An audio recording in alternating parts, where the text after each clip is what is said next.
Welcome to the Triage Method Podcast Q&A edition.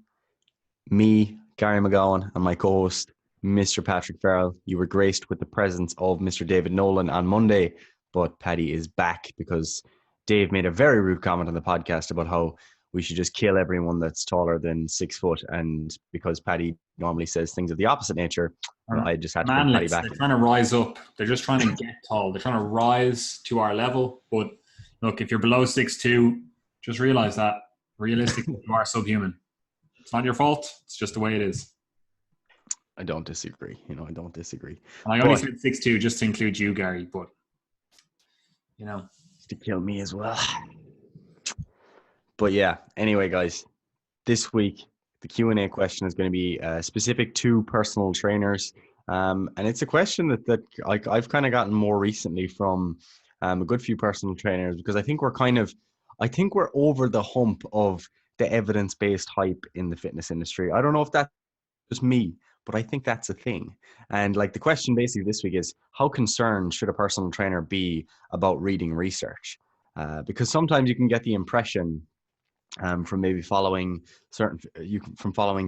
fitness professionals online, particularly those that would brand themselves as being evidence-based fitness professionals. You can get the impression that all of one's knowledge needs to come from PubMed and particular research papers or particular studies, and that you need to kind of basically create your own way of practicing as a trainer in this kind of top-down way by saying, figuring out what all the authorities say and then finding out what you should do. Whereas I don't personally think, and like I'm probably coming at this a bit hard in terms of giving you my answer a bit too quickly, but note that this is someone that's coming, or this perspective on this question is coming from me and Paddy. Would probably share a similar enough opinion, both of whom read research very regularly, so it's coming from people with a background in absolutely being interested in the research side of things while also having a hand in practice. But my own perspective would be that, a lot of the way that we learn, the way that we learn in terms of training and in terms of training others, a big part of it is training ourselves, and I think that gets brushed aside a bit too often. But when we say things like, just because you got yourself in shape doesn't mean you can get others in shape. And that's true. However, there is a lot of learning that goes along with someone just training themselves, doing certain exercises, getting injured. There's a lot of learning involved in that to be able to help others through it. So that's one part of the education process. Another part of the education process is speaking with other coaches. So for example, I might have a certain way of coaching clients, whereas Paddy might do something different. And then when I speak to you, you give me a new idea and I'm like, oh Jesus, I didn't even think of that. And you're like, and I'm like, where did you learn that? And then you say to me, oh, I learned that off my cousin who was a boxing coach. And there's this kind of word of mouth transmission of information and growth of knowledge through that means as well. And ultimately what matters is that transmission of knowledge leads to me being able to help my clients. So that's another way that we learn. And then, of course, there is the more formal means of actually gaining education, and that could be through formal education and reading research, and recognizing that, all right, this trial actually studied my specific population and it led to these outcomes, and now I know that this is the principle that I need to be concerned with, or that this exercise might be superior to another exercise.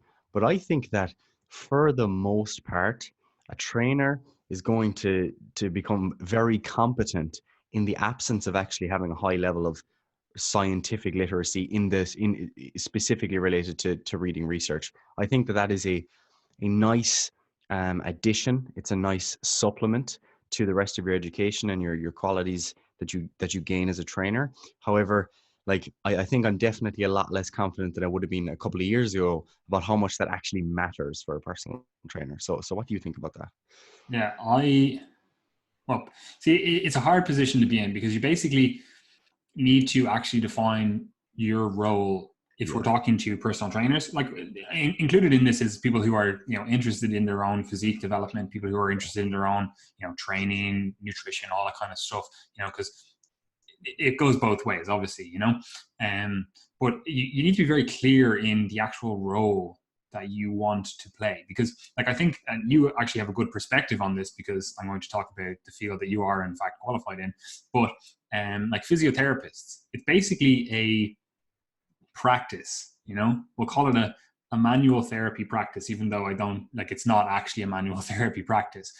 Like obviously you're supposed to educate people on exercise and movements as a physiotherapist, right? But I think physiotherapy has completely moved away from being an actual practice and effectively tried to train physiotherapists to be researchers, you know, rather than practitioners. You know, would you agree with that? Somewhat, yeah. You know, like they kind of move them towards like, oh, you should be reading research and you should really know about data analysis and all the stuff that goes into being effectively able to both read research and conduct research, you know. And obviously that's hugely important, right? But that's not what a physiotherapist is going to be doing day to day, you know. They're going to be helping individuals, you know. So the same thing applies to a coach, you know, like you need to hone your skills as a coach, your ability to actually coach individuals. And of course that involves being very well educated in the field that you're supposed to be working in, you know. If that is resistance training, you should know what's occurring within the body in response to the resistance training. You should know how to manipulate resistance training based on the individual in front of you. And obviously all of that is education stuff, but that doesn't mean that it has to be education you garnered from a research study, because realistically, there probably isn't that many research studies that's going to teach you that stuff. It might teach you the broad principles of, say, I don't know, forces on muscles. You know, you might understand that, but you have to actually apply that to the situations that you find yourself in as a coach or as a trainee yourself, you know. So I'm going to, again, answer the question by saying that a coach doesn't need to read research. They need to be educated 100%. I don't think anyone in their right mind would disagree with that, but that education component, that doesn't need to come from a textbook. That doesn't need to come from a research paper. That doesn't need to come from, you know, some scientific review or anything like that. Like you can get that education from in the trenches knowledge, you know. However, you should be, as a coach, very much interested in validating or, you know, invalidating your beliefs. You know, you should be very much of the opinion that, okay, I believe that this is the best way to build legs or whatever the goal is. But if someone comes around to you and says, this is what I find, this is the research that I have to back this up, or this is the science or whatever, you have to critically appraise that yourself. So even though I'm saying that you don't need to read research, you do need to have the ability to critically appraise knowledge wherever it comes from, you know. And one of the skills, one of the ways that you can develop that is developing the skill of reading research, you know. And I think that's probably and if you follow any evidence-based researchers or people in the fitness field that call themselves evidence-based, you'll quickly realize that these people are just humans, right?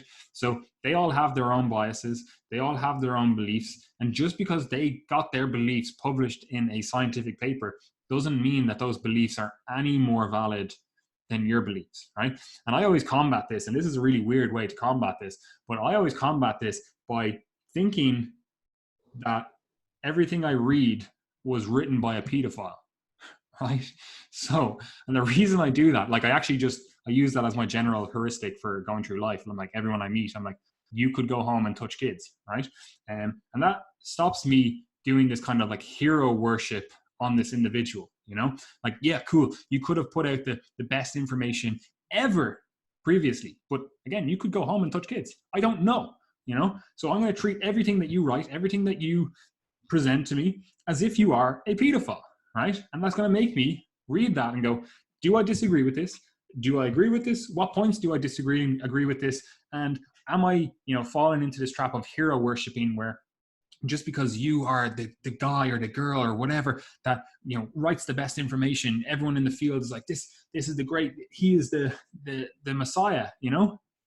If I just in my head think I'm like, this was written by a pedophile, then it stops me doing that hero worship and allows me to more critically appraise the information. And I realize that is an incredibly weird way of going about it. And I'm not suggesting that that's what you need to do. What I am suggesting you need to do is realize that everyone, including us, that write information, that provide information, that even if they're a scientist that has papers published in Nature, whatever, they are still humans at the end of the day. Humans make mistakes. Humans have bias. Humans have, a belief system, structure. And of course, they always want to have their belief structure, system, whatever, validated. So they're going to look at the results they get with those kind of glasses on, or that lens on. So you have to be able to look at the research, look at what someone's telling you, whatever, wherever you're getting the information, and look at it like, how does this jive with what I've experienced in my own training, with my training of clients, with my training or the training of others that I interact with? Like if someone says, oh, you should do 45 sets per workout, or per week or whatever, you're like, that doesn't seem to be what all of us who are in the trenches have noticed. Or maybe you're in a group that's all you do is super high volume, and now you're like, man, that's the recommendation, that's great, but either way, you should look at that and go, why did they get the results that they got? Let me dig a little bit deeper, not just taking this at face value. Again, it could have been written by a pedophile, so I'm not just taking this at face value that what they wrote in this paper that got published is right. I don't care, but I'm going to read it. I'm going to look at it and go, okay, well, what was the protocol? What was the system that was put in place to measure these? Like, you're going to have to look at it and critically appraise it. And this is unfortunately something that you have to develop over years and effectively be trained in it. And that is the ability to read research, because the vast majority of people you see that say they are evidence-based, they realistically just read the abstract, or they read the title, or they read what their messiah, their guru, whatever has written that says, yeah, like I read this paper, it's great, it supports our views, and they go, yeah, look, X, Y, and Z said this, so I'm not even going to read the paper, I'm just going to assume that their interpretation of it was bang on, and that's not a great place to be in, because then you're always beholden to this guru, messiah, whatever, individual, and that's fine, that's fair enough if you are, we'll say casually associated with the fitness industry, like you just like lifting weights, you like having a good understanding of the stuff that's going on, so you kind of keep up to date with the research, and you're just kind of relying on other individuals that seem to be putting out good information. You're just kind of relying on them to read the stuff for you and dig deeper with the stuff for you. That's fine. Like, that's why people follow us. I'm not going to say that that's a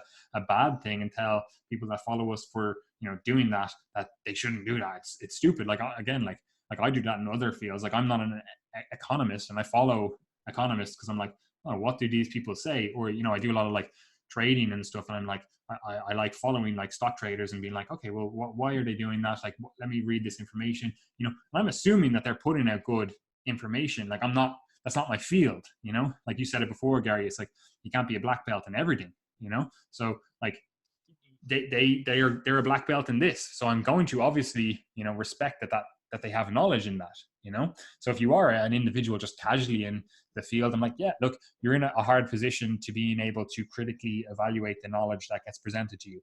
It's just the way it is. Whenever you go into a field, you're a white belt and everyone else is a black belt. It's like, you just kind of have to, grit your teeth and go, I'm going to presume that what you say is right, but if you are in this field and you're doing this as a career, as a job, and whatever, then you should be able, at least, doesn't mean that you do it regularly, but you should be able to critically appraise the information that is presented to you. And that does involve a passing understanding of how to read a scientific paper, like where to get it.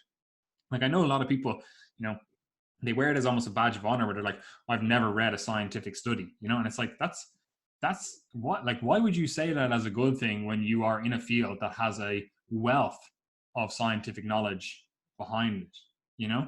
Like, I can understand it's like, oh, I've never read a scientific study, because you're in, I don't know, some completely new field that, there are no scientific studies. Be like, of course, why would you? But if you're in a field that it's like, all right, we actually have, 100 years of data to go from. Let's look at, see what's there. If you just choose to ignore that and just only go by your personal experience, like, I don't know how you would even think that that would be a good way to go about things, because you're always going to be beholden to the population that you either see in front of you or the population that you fall within. Like I could, again, just, we said it jokingly at the start of the podcast, but like I could just pretend that the world around me is, it's only for people that are over 6'5".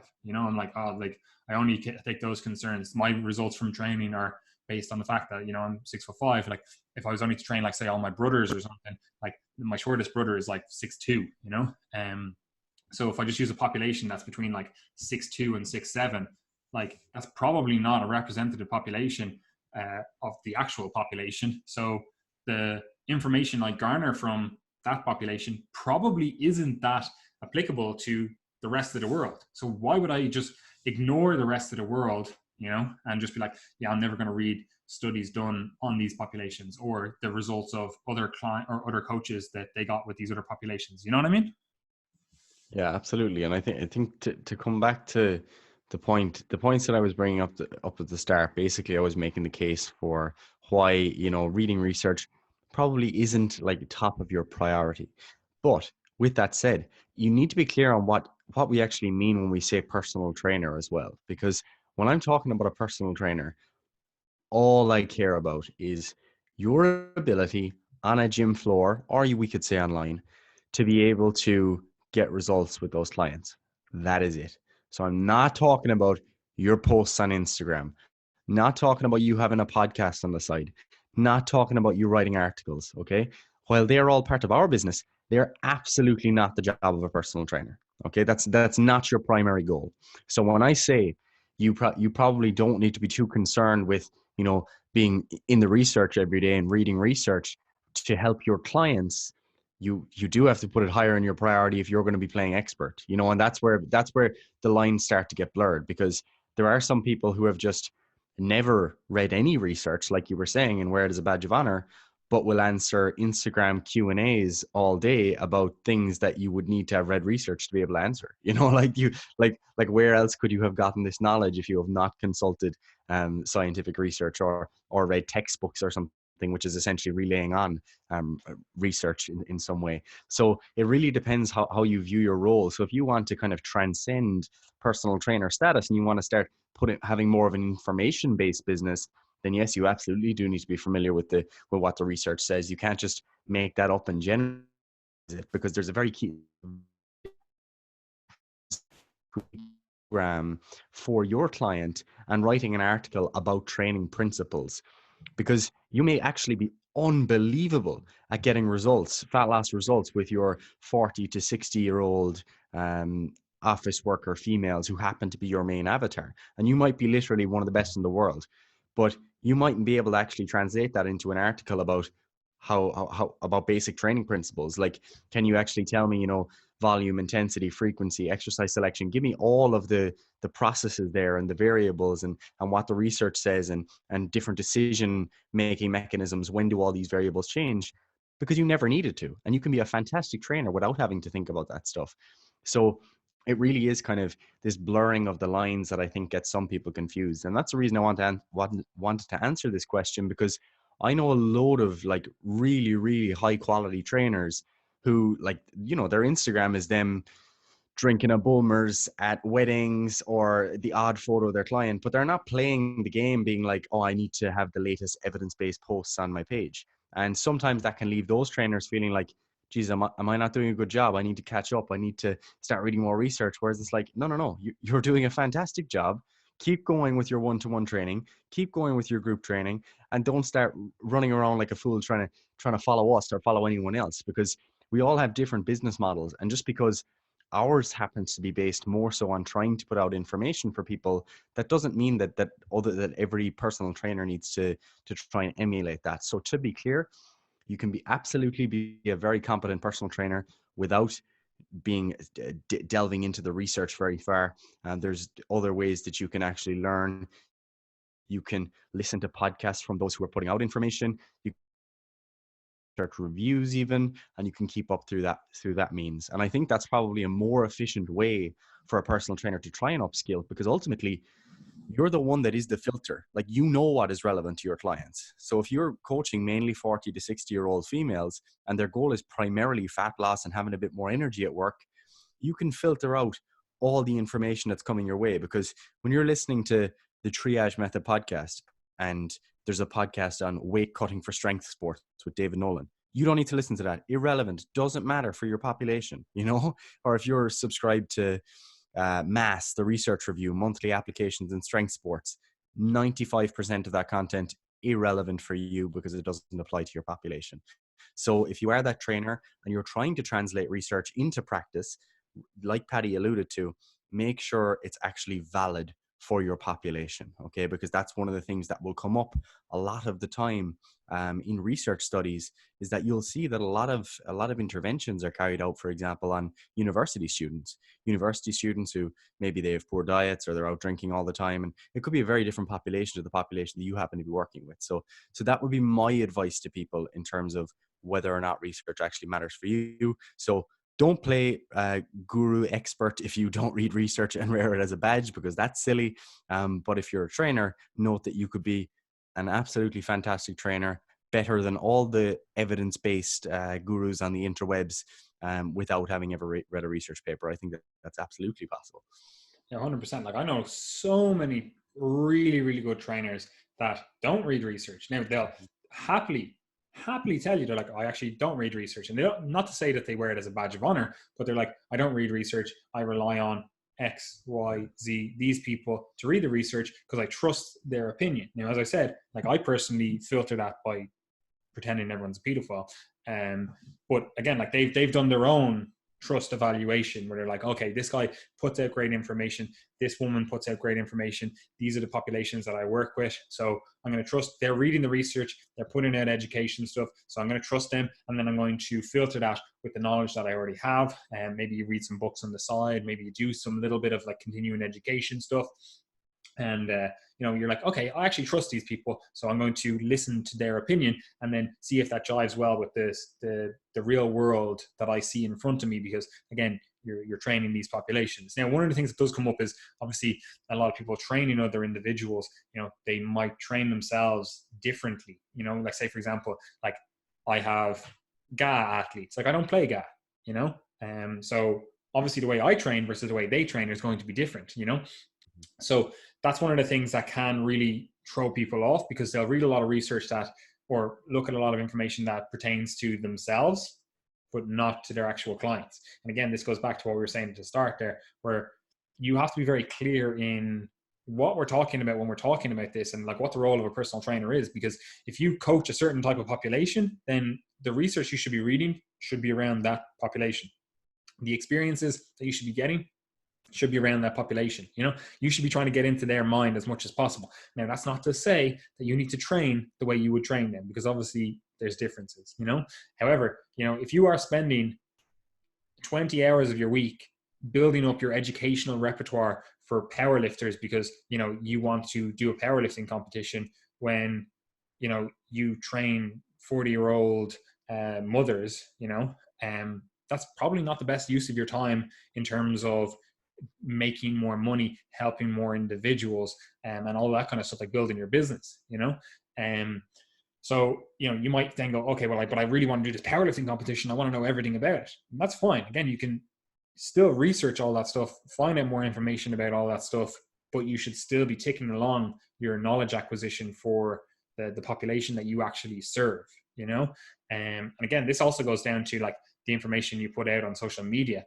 Like, people will do that all the time, where they'll put out a load of stuff of like them doing their powerlifting, and then they'll be like, oh, looking for 5 clients or whatever. It's like, this is not the population that you train. The people that follow you for your 200 kilo squat, they're not the people that you train. Like, why?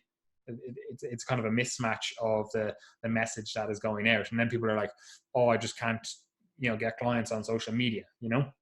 But again, that's another discussion in and of itself. Not that we're social media experts by any stretch of the imagination. I rarely go on social media, except for Facebook. Like, Facebook, I'm on there all the time because I answer questions in the Facebook group, Of course. But yeah, and like, I mean, if it is important to note as well that like this is like one of those conversations where you have two people telling you, oh, don't track calories, you need to track calories, even though both of them have been tracking calories for about a decade, you know? So, I mean, because like we're telling you, you know, you don't need to read research, while both of us have been very much immersed in that for years. But I guess like there's something to learn from that too, because like, to be honest, I mean, when I'm thinking about making like changes for client programs and stuff, it's very rare that I'm ever referring back to specific papers or even specific pieces of knowledge gained from like actual research, because very often like your clients are the ones that are informing you on of what changes need to be made, you know. I mean, research can inform you on the fact that for example, right, higher protein diets are beneficial for muscle maintenance in a deficit. Boom. All right. But that's one piece of information that you can actually gain by me and Paddy just telling you on the podcast. Like there's no need to actually read primary research on that fact. Like it's just not necessary, you know? So it is one of those things where like, it's interesting to delve into the specifics, but knowing the general concept is enough. And there's never a case of like me having to think about that more or look for more papers when making the decision for clients, because very often in the real world, it's a case of, like one of my clients, you know, one of the main things we've been working on the last few weeks is, right, how can we make sure you actually get to the protein target? So it's not a case of, oh, is it 2 grams or is it 2.2 grams, which is perfect. It's like, all right, how do we get there and how do we do it consistently? And that's a case of you having a bit of experience yourself managing your nutrition and experience with other clients. Because very often what I find myself doing is saying to my clients, look, I had a similar client in a similar position there a couple of months ago. This is what we tried. However, I had another client a couple of years ago and she actually found this more beneficial. So why don't we start with this? I think this might work with you given your situation, and then we can change and try something else, you know. And it is that case of kind of tinkering, you know, and seeing what works as opposed to knowing what's going to work in advance, you know, especially like now with the pandemic and stuff. I've had a few different clients who've been trying to change up the way they've been eating versus previously, like for example some sort of intermittent fasting type of approach, because it's just easier for them when they're at home, they're eating their mother's cooking and things like that. They don't want to be awkward saying, hey mom, don't want gravy, don't want spuds, oh what did you cook that in, you know. So it's easier for them to be saying, look, I'll just have my 2 meals a day and maybe I'll have a snack, and it's actually easier for me to adhere to my calories then. Boom, you know. There's no research paper that tells you that. It's you being aware of like what actually happens in the real world, what the real world obstacles are, and trying to help people through those. So that's what a trainer does, you know? Yeah. And like, if you read the nutrition articles, especially on the website, because I have prioritized doing the application nutrition articles, they're nearly at their completion.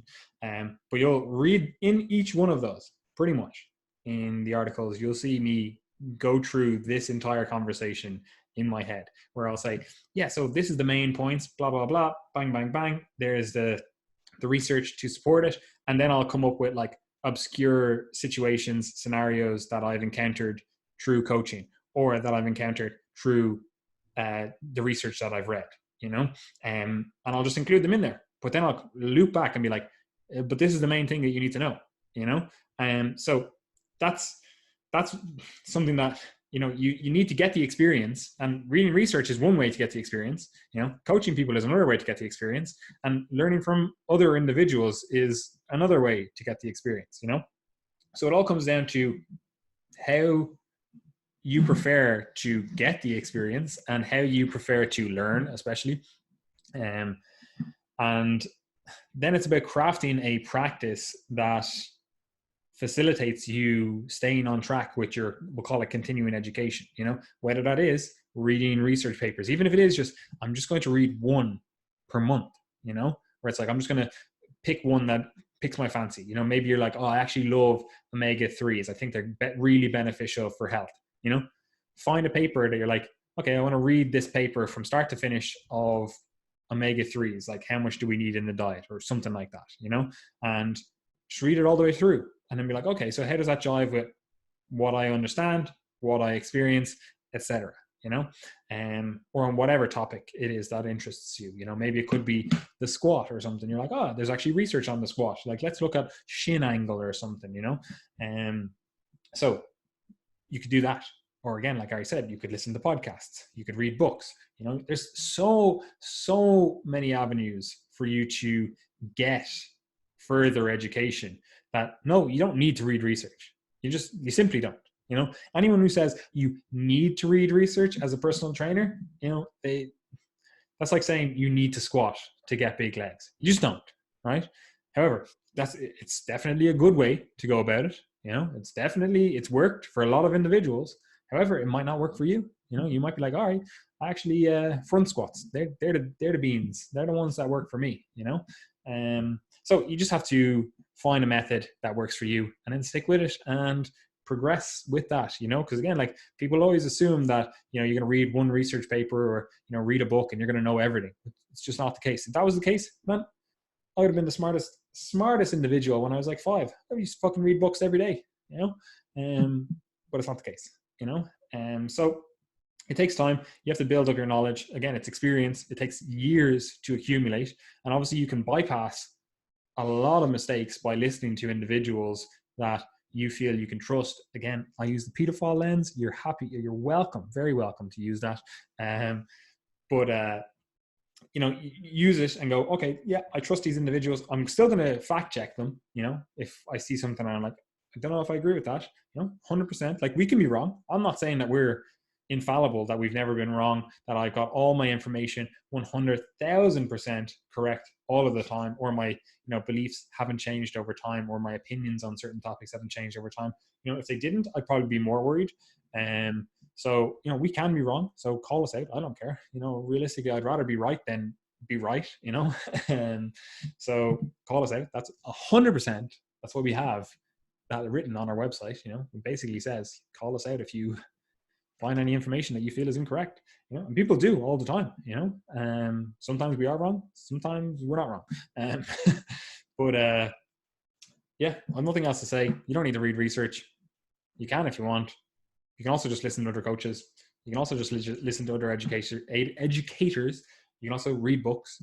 You can also, you know, just coach people, see what works. That's probably the most ineffective, which is like, let's see what works. You know, like, let's see if 500-pound back squats build strong backs in middle-aged women who just gave birth. That's probably not a great idea to do that.